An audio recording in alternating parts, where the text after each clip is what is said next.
Mesdames, Messieurs, bonjour. L'AFQP, Association France Qualité Performance, en région PACA, a le plaisir de vous présenter un nouveau webinaire dans le cadre de son programme Entraide. La session d'aujourd'hui a pour objectif de vous présenter ce qu'est la RSE et comment la mettre en œuvre. Mais passons d'abord la parole au pilote du programme, Jean-Jacques Bonneau. Aujourd'hui, notre thème, c'est la RSE. Alors, la RSE, qui est un sujet bien dans l'air du temps, et le titre de ce web, d'ailleurs, pose la question, et si vous regardiez votre avenir au travers de la RSE? Alors, cette question nous interpelle et nous demande, alors, on n'y va pas, qu'est-ce qu'on fait? Répondre à cette question, et pour toute entreprise, et notamment pour les PME, voire les TPE, est une question à laquelle il n'est pas aisé de répondre. C'est tout l'objet et tout l'enjeu de notre web de ce jour que de nous expliquer ce qu'est la RSE, alors responsabilité sociétale des entreprises, responsabilité sociale des entreprises, d'une part, donc la définir, et d'autre part, comment nous y prendre pour la mettre en œuvre et s'en servir de levier de notre performance. Donc voilà les enjeux de ce web. Pour nous en parler, nous avons deux consultantes. Bénédicte, ça serait bien peut-être de mettre le slide avec les deux présentatrices, toi-même et puis notre cher Anouk, ami est-ce que Anouk. tu veux bien lancer? Très bien, parfait. Donc aujourd'hui, deux intervenantes, Bénédicte qui est à l'écran et qui est aujourd'hui consultante en RSE et consultante aujourd'hui après une carrière de près de 25 ans dans le commerce et la santé. La deuxième intervenante, c'est Anouk. Anouk est aujourd'hui RQSE chez Pellinck et elle l'est depuis 17 ans. Pellinck est un industriel en matériel agricole et Anouk y déploie bien évidemment la RSE. Ben voilà pour l'introduction. Je passe la parole à Bénédicte pour nous introduire le sujet et déployer la RSE. Merci Bénédicte, à toi. Merci beaucoup, Jean-Jacques. Bonjour à tous. Donc, je laisse juste Anouk mettre sous forme de diapo. Bienvenue. Donc, nous allons parler de la RSE. Donc, effectivement, comme Jean-Jacques vous l'a présenté, alors, qu'est-ce que la RSE? Donc, on va voir 3 points. Qu'est-ce que la RSE? Je vois qu'il y a des personnes en attente. Si Guy, vous pouvez les accepter en attendant. Donc, nous allons suivre cette heure sur ces 3 points. Qu'est-ce que la RSE? Les avantages et les inconvénients de son déploiement dans une PME et comment la mettre en œuvre de manière pragmatique, donc les écueils à éviter, les prérequis, etc. Alors, qu'est-ce que la RSE? Allons-y. Depuis une trentaine d'années, les pouvoirs publics au niveau national, au niveau européen, au niveau international, parlent de développement durable. Le développement durable, il est basé sur 3 piliers. Donc, le pilier social, satisfaire les besoins en santé, éducation, habitat, emploi, prévention de l'exclusion, équité intergénérationnelle.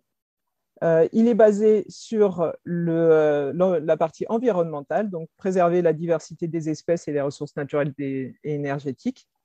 Et 3e pilier, économique, créer des richesses et améliorer les conditions de vie matérielle.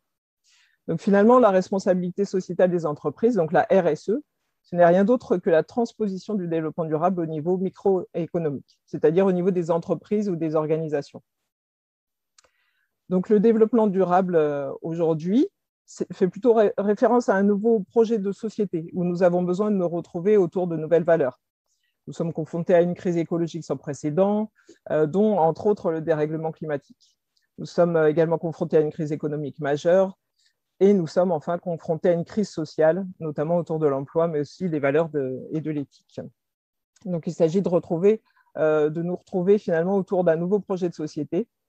Et ce développement durable peut nous y aider. Donc, la notion de responsabilité sociétale des entreprises, c'est une nouvelle vision du rôle de l'entreprise dans nos sociétés.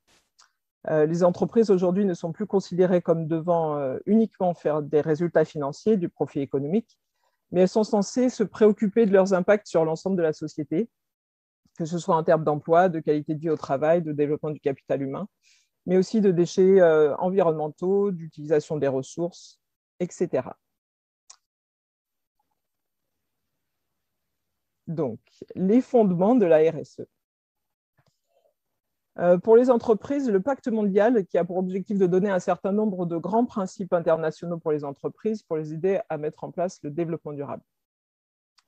Donc, ce pacte mondial, que l'on connaît aussi sous le terme anglais de Global Compact, invite les entreprises à appliquer un ensemble de valeurs qui sont regroupées autour d'un certain nombre de textes fondateurs que vous voyez ici. Ces textes fondateurs sont la Déclaration universelle des droits de l'homme, la Déclaration de l'Organisation internationale du travail, l'OIT, relative aux droits fondamentaux du travail, et enfin la Déclaration de Rio sur l'environnement et le développement, qui date de 1992, et la Convention des Nations Unies contre la corruption. Donc, si on pouvait donner une définition de la RSE, donc la responsabilité sociétale des entreprises se définit comme finalement la manière dont les entreprises intègrent sur une base volontaire. C'est important, cette notion de base volontaire, parce que dans un premier temps, on est vraiment dans une démarche proactive, volontaire des entreprises. Donc, une intégration volontaire des préoccupations sociales, environnementales et éthiques dans leurs activités économiques. Donc, on retrouve bien les trois piliers de la dimension, les trois dimensions du développement durable. Donc, et également avec des interactions avec toutes les parties prenantes, qu'elles soient internes ou externes. La notion de partie prenante est aussi une notion que l'on retrouve très souvent en matière de responsabilité sociétale des entreprises. Les entreprises doivent, dans leur gouvernance, de plus en plus tenir compte des propositions de leurs dirigeants, mais aussi de leurs salariés, de leurs actionnaires, ou également de leurs parties prenantes externes, leurs fournisseurs, leurs clients, etc. Donc, ces dimensions, nous allons les retrouver très souvent en matière de RSE. Donc, deux petites précisions. Quelle différence entre social et sociétal ? Finalement, l'organisation est socialement responsable en interne. Et par contre, elle est sociétalement responsable vis-à-vis de ses parties prenantes. Donc, c'est plus en externe. La partie prenante, qu'est-ce que c'est ? C'est tout individu, groupe ou organisation qui a un intérêt dans les décisions et activités de l'organisation, qui peut être influencé par l'entreprise et qui peut l'influencer. Donc finalement, concrètement, la RSE, elle vise pour les entreprises à travailler sur leur rentabilité économique. Donc, elle concerne l'offre du côté de l'entreprise, avec des engagements qui sont conformes aux principes de rentabilité, de qualité, pour créer de la valeur sur le long terme, que ce soit sur des produits ou des services. Elle concerne aussi la responsabilité environnementale de l'entreprise pour réduire les consommations de ressources, l'eau, l'énergie, les matières premières, et les rejets, tout ce qui est pollution de l'air, de l'eau, du sol, production de déchets, atteinte à la biodiversité, gaz à effet de serre, les bruits, etc. Et enfin, ce contrat social, finalement, doit aussi tenir compte de la demande sociale, c'est-à-dire qu'elle doit se préoccuper de ses collaborateurs, donc équité entre les salariés via la formation, l'évolution, le salaire, la protection de la santé, la sécurité, etc. Elle doit se préoccuper de ses clients et des autres parties prenantes sur lesquelles elle peut avoir des impacts. Contribution de l'entreprise au développement économique local du territoire, comme par exemple le mécénat actif et passif, le don à des clubs sportifs, à des associations, le partenariat avec des associations locales, le choix de fournisseurs et de sous-traitants de proximité, etc. Il y a beaucoup d'idées. C'est la raison pour laquelle elle doit tenir de plus en plus compte de sa responsabilité sociétale, de la notion d'acceptabilité sociale des activités qu'elle peut mener. En fait, c'est un équilibre à trouver entre ces trois piliers, l'économique, l'environnement et le social. Et c'est surtout finalement du gros bon sens finalement. Voilà très rapidement sur qu'est-ce que la RSE. Donc, passons maintenant aux avantages et inconvénients de son déploiement dans une PME.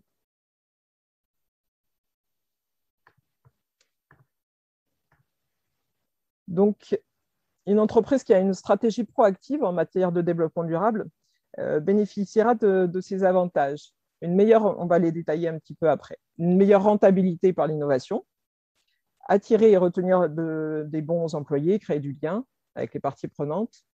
On va travailler sur sa réputation, son image et l'anticipation juridique et réglementaire, la maîtrise des risques. Donc ça, c'est les principaux avantages de déployer une démarche RSE en entreprise. Finalement, les entreprises qui ont une stratégie proactive peuvent être plus compétitives que les autres. Donc, on va le voir en détail juste après. Une meilleure rentabilité. Donc, pourquoi ? Le fait d'être innovant en matière environnementale entraîne une réduction des coûts. C'est-à-dire que l'on va utiliser, grâce aux innovations technologiques, aux innovations d'organisation interne de la production, moins de matières premières, moins d'énergie. On utilise moins d'eau, on utilise moins de pétrole, moins de gaz, moins de toute une série de matières premières. Et de ce point de vue-là, ça réduit les coûts de production. Donc, on opère ce qu'on appelle un découplage. Donc, il s'agit d'augmenter la valeur d'un produit ou d'un service en diminuant son impact environnemental. Et donc, en fait, on augmente sa productivité. Par exemple, l'industrie papetière européenne a diminué sa consommation d'eau de 50% en 15 ans, lorsqu'elle a mis en place des stratégies innovantes en matière environnementale. Elle est devenue plus éco-efficiente, mais en même temps, elle est devenue plus rentable. Ses coûts de production ont été diminués. Le recyclage, par exemple, pilier de l'économie circulaire, va dans le sens d'un tel double dividende. C'est pourquoi on voit toute une série de secteurs, par exemple le secteur automobile aujourd'hui, qui produit l'essentiel des éléments d'une automobile avec des matériaux grande partie recyclables. Donc cela entraîne bien sûr des gains de production. Est-ce que, Anouk, tu veux ajouter quelque chose là-dessus ou on passe ? Alors, très rapidement, des exemples en termes d'action au niveau de l'éco-innovation. Dans la conception, c'est bien sûr l'utilisation des matières recyclées. C'est le cas le plus classique, mais ce n'est pas toujours possible au niveau des propriétés mécaniques. Par contre, on peut facilement travailler sur les emballages. D'autres choses, on peut trouver dans les process, la réutilisation d'emballages, par exemple, trier les palettes, trier les cartons, les réutiliser pour d'autres activités. Donc voilà, quelques exemples, mais on parlera plus d'exemples après. Oui. Merci.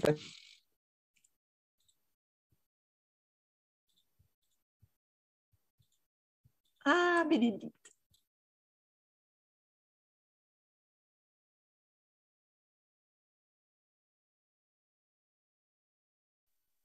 Bénédicte, on ne t'entend plus.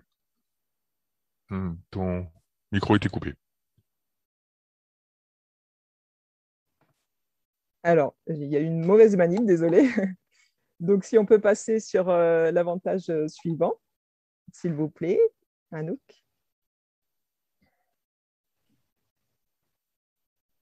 Merci. Donc, deuxième avantage important, en effet, donc, hop, excusez-moi, voilà. Beaucoup d'études ont été réalisées pour essayer de comprendre ce qui attirait dans une entreprise les employés les plus diplômés, et notamment parmi les plus jeunes. Alors, bien évidemment, il y a le salaire, mais il n'y a pas que le salaire. Beaucoup ont déclaré dès les années 90 qu'ils étaient attirés aussi par des entreprises qui étaient porteuses d'une valeur, et en particulier la valeur du développement durable. Donc 90, ça remonte quand même à loin, et de tout ce qui était autour de la préoccupation environnementale. La préoccupation sociétale est considérée par de tels employés comme primordiale. Il restait aussi dans les entreprises qui étaient proactives en matière de développement durable. On parle de marque employeur souvent. Donc, c'est important d'attirer et de retenir les bons employés, puisque évidemment, cela participe aussi à l'amélioration de la productivité du travail à l'intérieur d'une entreprise. Aujourd'hui, 75% des jeunes, ce qu'on appelle les millennials, ont envie effectivement, concrètement, de travailler dans une entreprise qui se préoccupe de ces enjeux-là. Anouk, est-ce que tu as quelque chose à rajouter sur cet avantage-là ? Hop là, vous m'entendez ? Oui, oui, des exemples, je pense que ceux qui sont confrontés à des entretiens d'embauche, on voit très bien dans les questionnements au niveau des jeunes que c'est quelque chose qui revient de plus en plus. Ils sont extrêmement sensibles à ce genre de choses. Ils posent des questions sur les valeurs de l'entreprise, sur son engagement environnemental, sur les conditions d'équilibre entre la vie professionnelle et la vie personnelle. Par exemple, est-ce qu'il y a des possibilités d'une journée de télétravail? Est-ce que les horaires sont négociables? Est-ce que c'est des choses qui reviennent beaucoup plus qu'il y a 20 ans? Voilà. Merci. On va passer à l'avantage suivant. Donc, la réputation et l'image. Aujourd'hui, on parle beaucoup du capital de réputation. Le capital de réputation d'une entreprise qui est proactive en matière de développement durable peut se révéler extrêmement élevé. On peut aussi voir à quel point les entreprises qui sont défensives ou qui finalement sont hors la loi en matière de développement durable, et notamment d'environnement, mais aussi sur le travail des enfants, par exemple, subissent des problèmes de réputation lorsqu'on connaît de façon généralisée leurs agissements. Cela peut leur coûter extrêmement cher, voire même les faire disparaître dans certains cas. On sait que la réputation est de plus en plus importante, qu'il faut en tenir compte et qu'il faut pour cela tenir compte évidemment de la demande sociale. Les demandes peuvent se multiplier, des exemples se multiplient sur des secteurs ou des projets industriels qui ne peuvent pas voir le jour parce qu'ils n'ont pas tenu compte de cette demande sociale et donc de la réputation. Même dans le cas finalement de parcs éoliens, par exemple, qui normalement relèvent tout à fait d'une stratégie proactive en matière environnementale. Si on ne tient pas compte des différentes positions et des aspects demandés par la population locale, on a un problème de réputation, on a un rejet. Et à ce moment-là, l'activité ne peut pas se faire. Anouk, un petit commentaire? Non, rien de particulier. Non, rien de on va continuer. sur cette partie-là. Dernier des principaux avantages d'une démarche RSE, ça va être l'anticipation juridique et réglementaire.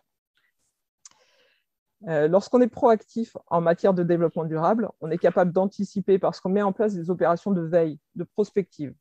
On est capable d'anticiper l'évolution juridique, ce qui est très important puisque cela évite d'investir, par exemple, dans des activités qui vont disparaître. Donc, on a eu plusieurs principes, notamment le principe pollueur-payeur a été l'un des premiers principes dans les années 1970. C'est un principe juridique important. On a ensuite eu un autre principe qui est venu de la Commission européenne, qui est la responsabilité élargie du producteur. C'est-à-dire que le producteur, l'entreprise, est aussi responsable de la stratégie en matière de développement durable de ses fournisseurs. Et si elle ne le fait pas, elle est responsable devant la loi. Et enfin, le principe de précaution également, qui fait partie pour la France, par exemple, de la charte constitutionnelle. Aujourd'hui, d'autres directives sont en cours au niveau européen autour du principe de responsabilité. Et là, il est important pour une entreprise proactive d'anticiper ce qui va se passer pour continuer à être compétitive. Cela permet aussi de réaliser ce qu'on appelle des captures réglementaires. Lorsqu'on est proactif en matière de développement durable, parce que si on est capable d'anticiper correctement la prochaine réglementation, on peut travailler sur des nouvelles technologies, des nouveaux produits qui répondent à cette réglementation pour être le premier sur le marché finalement. Mais on peut aussi tellement anticiper, produire des biens et des services qui vont finalement être ceux qui vont être retenus dans la norme réglementaire. Par exemple, c'est ce qu'a réussi à faire le secteur automobile allemand au moment des pluies acides, puisqu'il y avait une très grande discussion autour des conséquences nuisibles pour la disparition de toutes les forêts en Europe. Ça remonte un petit peu. Ils ont travaillé sur une technique qui permettait de résoudre en partie cette problématique et c'est ainsi qu'ils ont proposé les fameux pots catalytiques qui ont depuis inondé le marché. C'est ce qu'on appelle une capture réglementaire et on voit combien en termes de compétitivité cela peut s'avérer extrêmement rentable. Anouk, as-tu un exemple? Oui, alors dans l'industrie, c'est vrai que l'anticipation juridique, c'est un vrai enjeu. Par exemple, en ce moment, autour de tout ce qui est la suppression des emballages à usage unique, on a des échéances qui sont à 2040, donc il semblerait qu'on ait du temps, mais en fait, si on anticipe aujourd'hui et qu'on commence à se poser les bonnes questions et qu'on arrive les premiers sur le marché en présentant des produits qui intègrent déjà ces exigences, c'est un vrai atout. D'autres choses comme la durabilité des produits avec la notion d'indice de réparabilité, vous avez peut-être vu apercevoir ces jours-ci. Il y a une nouvelle loi qui est passée sur certains produits, en particulier par exemple sur les ordinateurs où les fabricants ont l'obligation maintenant d'apposer un indice de réparabilité. Donc, ça donne une note au produit. C'est des choses qui vont se généraliser à tout le matériel, tous les produits au fur et à mesure des années. Même si on n'est pas concerné directement aujourd'hui par la réglementation, je pense que c'est un plus d'être en anticipation sur ces sujets-là au niveau de l'industrie. J'ai un autre exemple très rapide qui n'a rien à voir, la notion d'entretien professionnel, qui est une obligation réglementaire. Vous avez l'obligation de faire des entretiens professionnels tous les 2 ans. Il y a beaucoup d'entreprises qui font plus. Et je pense que ça va se durcir aussi sur ces sujets-là d'un point de vue réglementaire. Donc, vous pouvez tout à fait pousser et avoir des échanges un peu plus formels, réguliers avec vos collaborateurs pour anticiper le réglementaire et puis ça vous apporte de l'organisation dans votre système. Voilà. Merci. On continue, on va passer quand même aux inconvénients. Il y en a certains, il faut le reconnaître, mais qu'on balaye très vite en général, bien entendu. Donc, premier inconvénient, c'est l'étendue des domaines d'action, puisque vous l'avez compris, la RSE couvre ces 3 piliers et donc énormément de domaines d'action, que ce soit sur l'environnement, sur le social, avec tout l'aspect qualité de vie au travail, tous les systèmes qualité, etc. Donc, un domaine d'action très, très large, donc peut-être parfois un manque de lisibilité. De la même manière, du coup, on se retrouve avec une multitude d'outils, donc des normes, des lois, des indicateurs, des bilans, des contrôles réglementaires, etc. Une multitude aussi de labels, il y a plus de 100 labels RSE. Donc, comment y voir clair parmi tout ça? Il peut y avoir des investissements au démarrage aussi. Les accompagnements, les bilans, certes, c'est un investissement. Ce qu'il faut quand même noter, c'est que des aides sont possibles. Il y en a énormément en ce moment par l'intermédiaire de l'ADEME, qui est le bras armé du ministère de la Transition écologique. Donc, beaucoup d'aides possibles, d'aides forfaitaires. Un des inconvénients aussi de la RSE, c'est finalement le changement, parce que c'est un changement culturel. On va questionner les valeurs, le business model, les processus et les comportements. Donc, conduite du changement indispensable. Et puis, enfin, une dernière difficulté, c'est valoriser la démarche. Combien ça rapporte, en fait? C'est un sujet assez classique. C'est difficile de quantifier. On peut qualifier, c'est difficilement quantifiable. Donc voilà, donc effectivement, pour motiver une direction, les arguments sont parfois compliqués à exposer. D'où l'intérêt quand même de se faire accompagner dans une démarche. C'est bon. On va passer ensuite au 3e point de notre sommaire. Donc concrètement, comment mettre en œuvre de manière pragmatique finalement une démarche RSE. Donc on va vous donner les tips. Donc on part bien sûr de la roue de Deming, le PDCA que vous connaissez peut-être si vous faites aussi de la qualité. Donc sur le Plan Do Check Act. Il y a 7 étapes en fait à mettre en œuvre. La première étape, ça va être l'engagement de la direction. Il est indispensable de sensibiliser la direction au sens large, pas seulement le dirigeant. Il faut que la démarche RSE, bien souvent, parte du dirigeant, mais il faut sensibiliser l'ensemble de la direction. Il faut ensuite faire un diagnostic développement durable, RSE, des analyses SWOT, par exemple, sur vos forces, faiblesses, opportunités, menaces, cartographier vos parties prenantes. Voilà, identifier un petit peu tous vos axes prioritaires, les enjeux stratégiques de votre entreprise, voir ce que vous faites déjà, parce qu'il y a énormément d'entreprises qui font déjà des actions RSE sans pour autant mettre le nom dessus. Donc ça, c'est important. Ensuite, on élabore le plan d'action. Dans l'élaboration du plan d'action, ce qui est important, c'est de mettre en place des actions variées.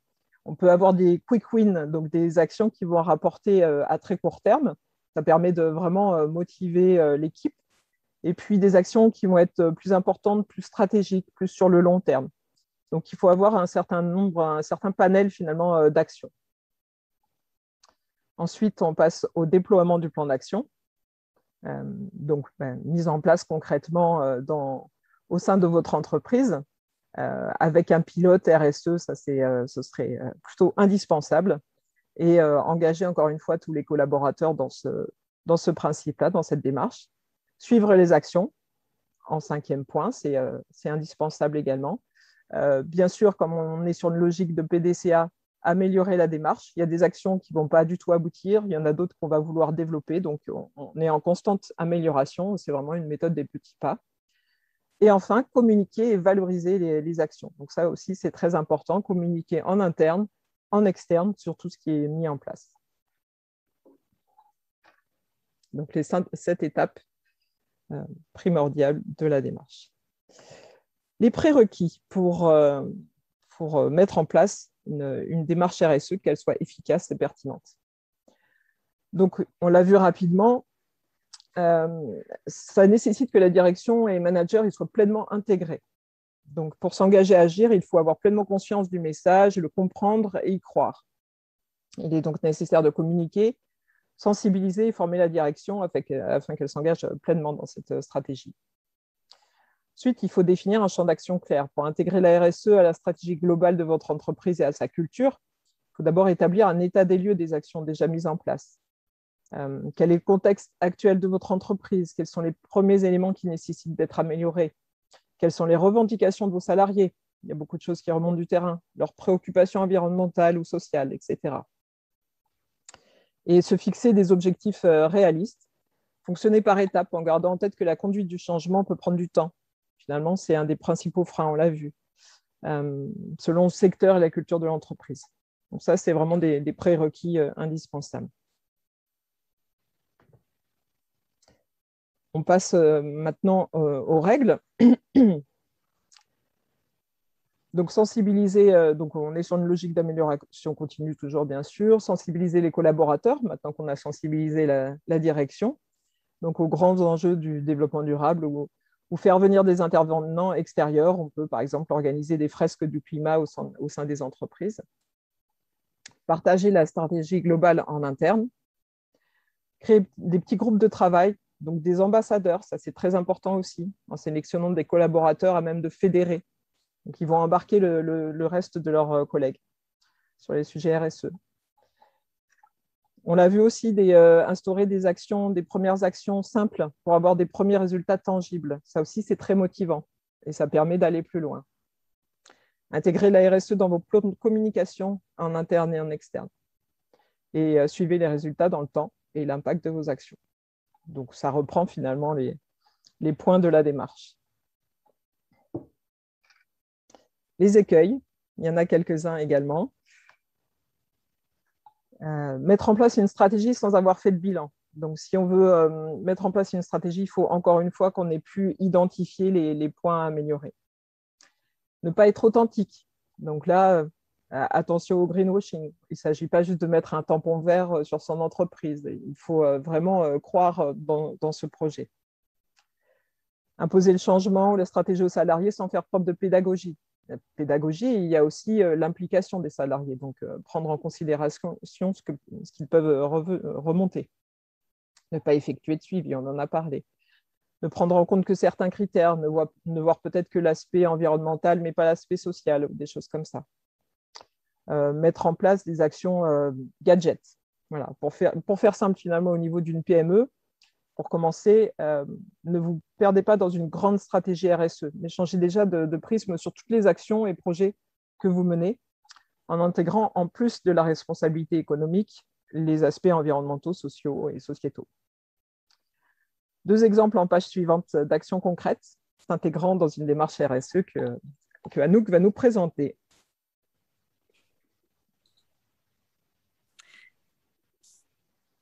Alors, avant de rentrer dans 2 exemples d'entreprises et des actions concrètes qu'elles ont pu mener, un petit rapide passage par de la théorie rapide. Il existe une norme, vous connaissez peut-être la 26000, qui est la norme responsabilité sociétale. Donc, c'est une norme qui est un peu complexe, elle n'est pas très facile de premier abord, mais elle a quand même des choses intéressantes en termes de principes. Donc, elle regroupe 7 principes assez intéressants qui sont notés ici. Donc, la première chose, c'est les droits de l'homme. Le deuxième point, c'est les relations et les conditions de travail. Troisième point, l'environnement. Le quatrième point, c'est la loyauté des pratiques. Ensuite, c'est les questions relatives aux consommateurs, aux utilisateurs. L'avant-dernier point, c'est la communauté et le développement local. Et enfin, tout ce qui touche à la gouvernance, à l'organisation de l'entreprise. Donc ça, c'est dans ces 7 grands principes, on retrouve tout un tas de questionnements qui sont relatifs à la responsabilité sociétale. Donc maintenant, si on part concrètement dans une entreprise, donc on a choisi 2 exemples types d'entreprises très différentes. Donc la première entreprise, c'est chez un expert comptable, donc une entreprise donc de service.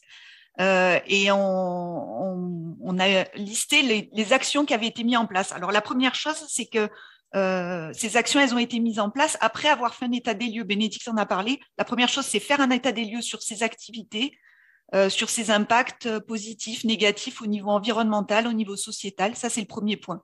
Et ensuite, on peut identifier des actions très concrètes. Et là, vous retrouvez donc des exemples de ces actions chez ce cabinet d'experts comptables.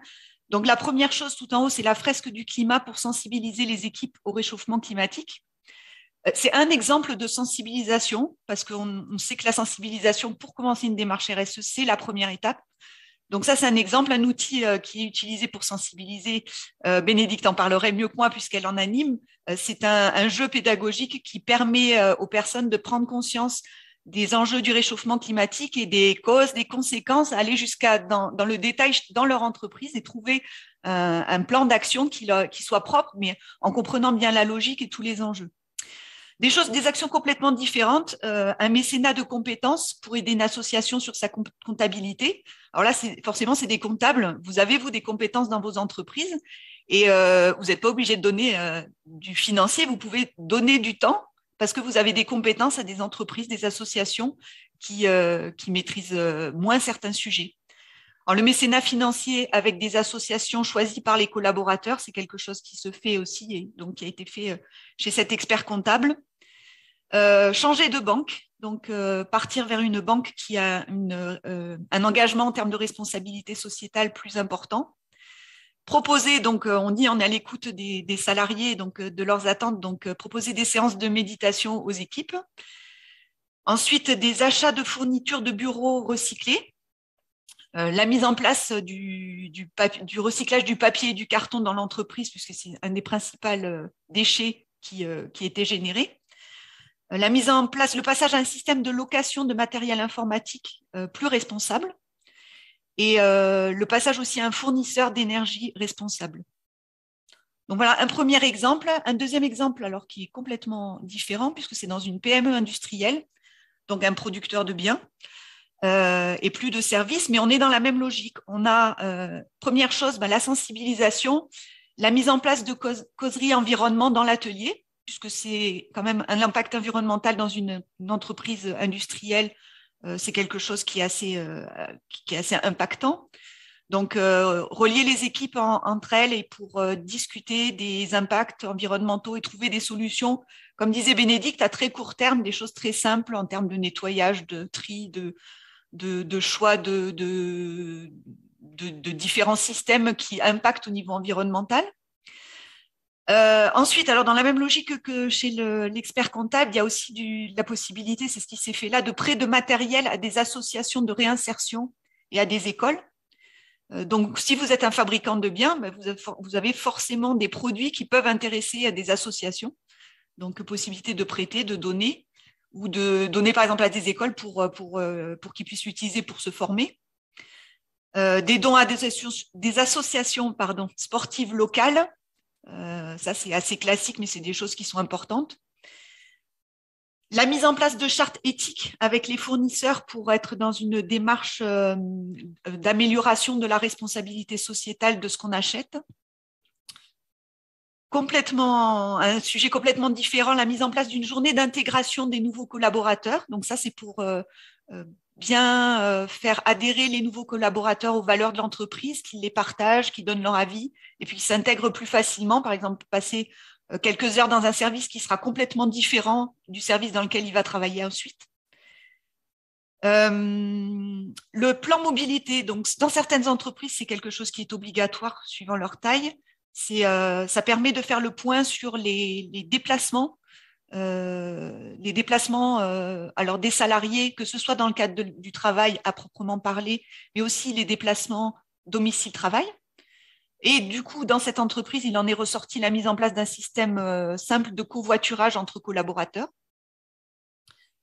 Et un autre point, les audits énergétiques, pareil, c'est quelque chose qui peut être obligatoire dans certaines entreprises, mais qui peut être aussi même si ce n'est pas obligatoire, une bonne idée, parce que c'est faire le point sur toutes ces consommations énergétiques et identifier les endroits où on peut agir le plus facilement pour diminuer. Donc là, il y a eu 3 exemples d'actions qui ont été menées. La formation à l'éco-conduite des commerciaux, le passage à un système d'éclairage moins énergivore et la mise en place de 1 degré de moins au niveau du réglage de la température dans les bureaux. Voilà, donc quelques actions très concrètes. J'espère que ça vous donne des pistes. Voilà, je redonne la parole à Bénédicte pour la conclusion. Donc, je te repasse la main, Bénédicte. Oui. Merci. Donc, finalement, voilà, aujourd'hui, il faut penser à son impact d'une manière générale. On ne peut plus continuer à travailler comme on le faisait jusqu'ici. Finalement, il faut que la RSE devienne la stratégie de l'entreprise. Donc, il faut repenser les achats, l'offre de produits, de services, le management. Voilà, encore une fois, la RSE doit guider la stratégie de l'entreprise. Et encore une fois, RSE et profit ne s'opposent pas. Certaines entreprises, on l'a vu, deviennent plus rentables en mettant en place une stratégie RSE. Donc, à vos questions, et j'espère que ça vous aura donné envie d'intégrer la RSE dans votre entreprise. Eh bien, merci mesdames pour ces présentations et cette explication bien détaillée. Notre aimable et enthousiaste public a déjà posé un certain nombre de questions que je me propose de vous soumettre. Oui. Il y en avait d'autres qui me sont passées aussi en direct. Alors, je vais les prendre, on va dire, dans l'ordre. Est-ce qu'il y a une évaluation du temps entre le démarrage d'une démarche RSE et les premiers effets et les résultats ? Alors, je vais répondre, si tu veux bien, Anouk. Donc, en fait, sur le temps, ça va dépendre de votre plan d'action. Comme on l'a dit, il peut y avoir des actions à très court terme, des actions tangibles très rapidement, et puis d'autres vraiment à long terme. Mais disons qu'une démarche RSE, pour vraiment porter ses fruits, il faut à peu près 1 an pour que ça devienne vraiment visible au sein de l'entreprise. D'accord. Question suivante. Attestation, certification, est-ce qu'il y a labellisation, est-ce qu'il existe quelque chose dans ce domaine-là, dans le cadre de la RSE ? Alors, des labels, pareil, on en a parlé tout à l'heure, il y en a énormément. Il y a quelques labels qui ressortent, qui sont des labels privés, comme Lucie, Bicorp, voilà, Anouk en a certainement en tête également, le label engagé RSE. Le label Long Time, Anouk, si tu veux nous parler de Long Time. Oui, un label très récent sur le développement durable des produits, donc qui est tenu par une start-up toulousaine, très intéressant. Voilà. Mais c'est vrai qu'il y a une multitude de labellisations possibles. Tout dépend en fait de ce qui est pour vous le plus important dans votre plan d'action RSE. Et les labels vont dépendre de ce que vous voulez mettre aussi en évidence. C'est ça, il peut y avoir des labels un peu sectoriels. Oui. D'accord. Alors, une question qui vient de plusieurs sources. Quels indicateurs permettent de mesurer une progression d'entreprise en RSE ? Là aussi, ce sera des indicateurs que vous aurez inscrits dans votre plan d'action. Quand vous construisez votre plan d'action, il faut absolument en effet noter les indicateurs pour valider ce qu'elle a rapporté. Donc, ce sont les indicateurs qui seront indiqués dans votre plan d'action, d'une manière générale. Il faut qu'ils soient liés de toute façon à l'action. Il n'y a pas vraiment d'indicateur générique. C'est ça. D'accord. Vous faites une amélioration sur l'énergie, vous allez regarder la diminution de vos consommations énergétiques. Voilà, par exemple. Domaine par domaine, en fait. Oui. qualité de vie au travail, ça peut être une enquête annuelle de satisfaction au travail, par exemple. D'accord. Alors, question suivante, quels outils, méthodes utilisez-vous pour élaborer une démarche RSE en impliquant tous les acteurs de l'organisation, voire les parties prenantes? Et je lirai directement ça à une autre, c'est comment faire pour motiver si de façon générale le personnel n'a plus le temps pour d'autres activités. Je pense qu'on a les deux moitiés du même verre, hein. C'est ça. Alors, pour impliquer en interne, il peut y avoir effectivement des groupes de travail. Donc, ils peuvent être chronophages, mais en même temps, encore une fois, il faut toujours garder en tête l'aspect rentabilité quand on rentre dans cette démarche-là.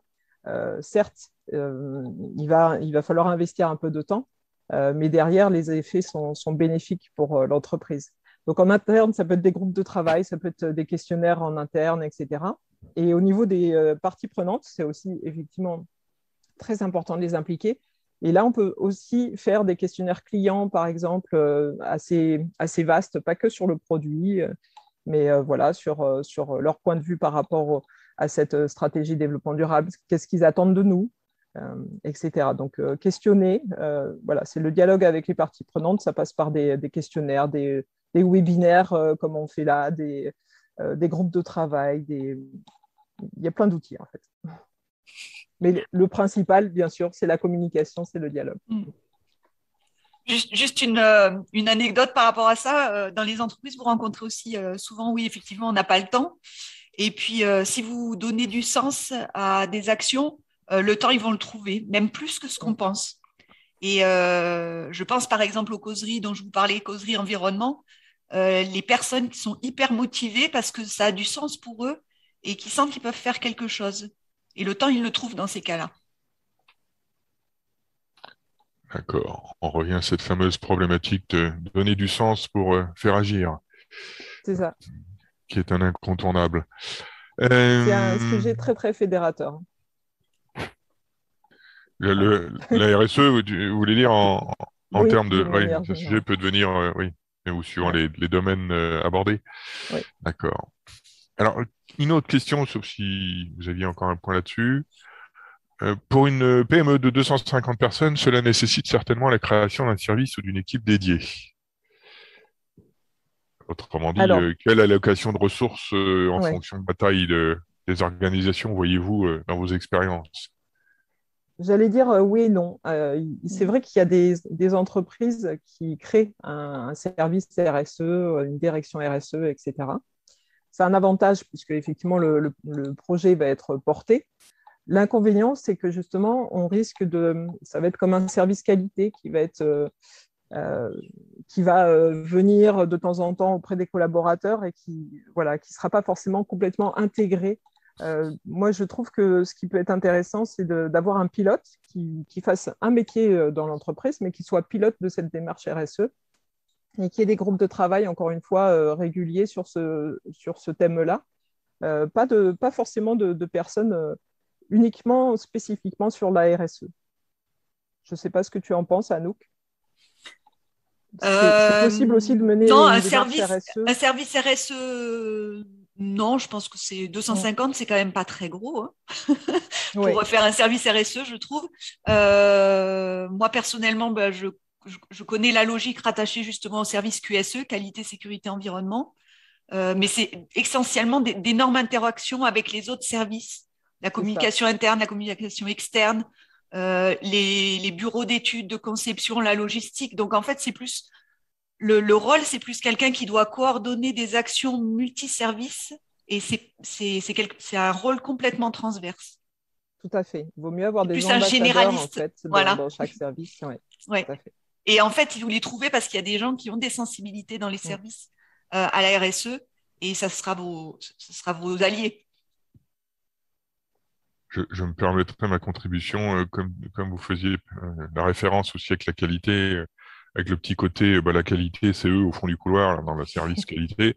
La RSE, non, mais c'est malheureusement un vécu assez fréquent. Oui, j'aurais tendance à croire qu'il faudrait appeler ces personnes-là non pas des responsables qualité ou RSE, mais des influenceurs pour être en plus dans le vocabulaire d'aujourd'hui.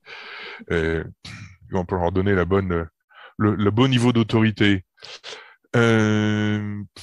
une autre question, est-ce qu'il y a des exemples où vous auriez rencontré des exemples qui, suite à une démarche RSE, génèrent des modifications d'activité dans l'entreprise?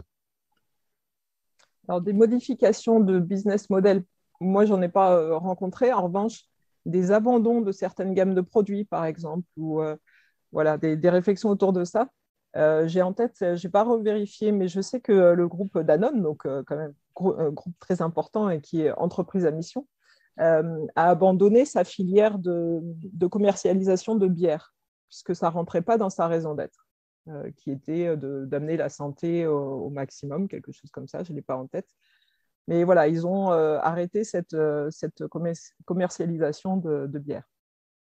Donc, ça peut effectivement faire réfléchir sur certaines activités et se dire, finalement, ça ne correspond pas à notre raison d'être, à nos valeurs. On préfère arrêter et on sera plus aligné. D'accord.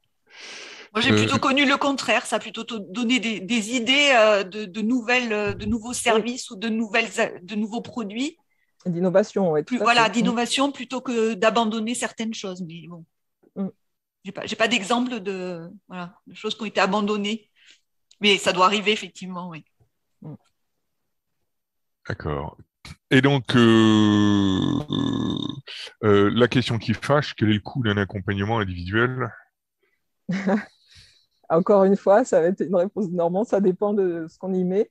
Une fresque du climat, c'est très peu coûteux pour une entreprise. Ça permet déjà de sensibiliser les collaborateurs. Après, un accompagnement, ça dépend du temps qu'on va y passer, ça dépend de l'importance que vous allez donner à la démarche. Encore une fois, on a parlé d'amélioration continue. Donc, ça se fait étape par étape. Et certes, il y a cette notion de coût, mais il faut penser vraiment plus loin à la globalité, à ce que ça peut apporter. Et je dirais, c'est en tête à tête, en face à face, qu'on peut vraiment chiffrer la démarche. Voilà, difficile à répondre comme ça. On est sur toute la difficulté du temps pour que l'influence fasse effet. Oui. Il y a une formule que vous avez utilisée plusieurs fois qui est fresque du climat. Oui. C'est-à-dire? C'est un atelier collaboratif, c'est une association qui a créé ce jeu.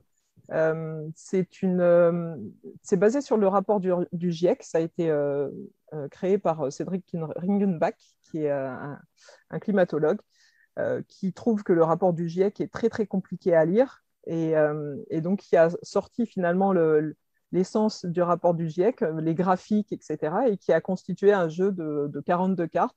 L'idée, c'est de créer une fresque en partant des causes jusqu'aux conséquences du dérèglement climatique.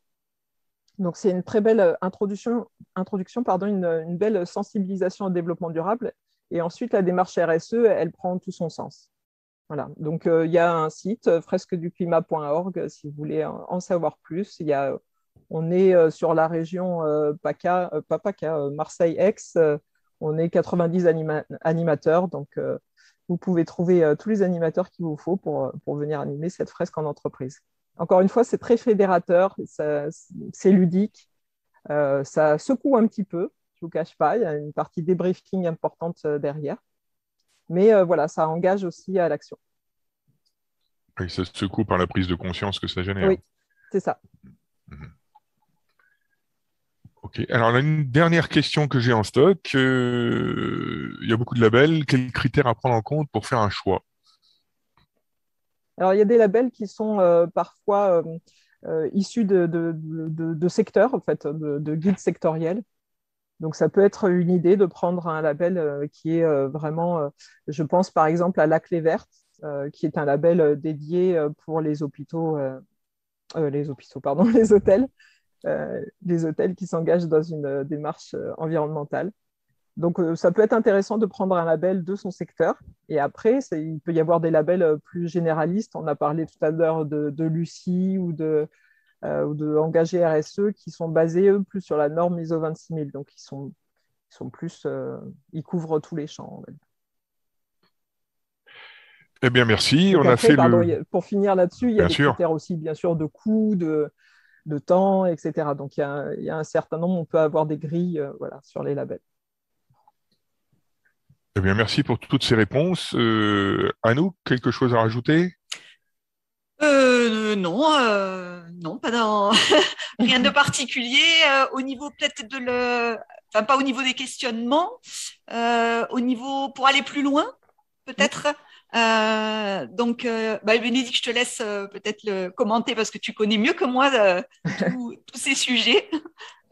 Non, j'ai juste repris effectivement quelques sujets, quelques thèmes fondateurs de finalement une démarche RSE, donc une formation du CNAM par exemple, le site Novetic qui est très très riche sur plein d'articles sur la RSE, le site de l'ADEME, donc on en a parlé, l'agence de maîtrise de l'environnement, donc c'est encore une fois le bras armé du ministère de la Transition écologique. Il y a énormément de choses sur ce site.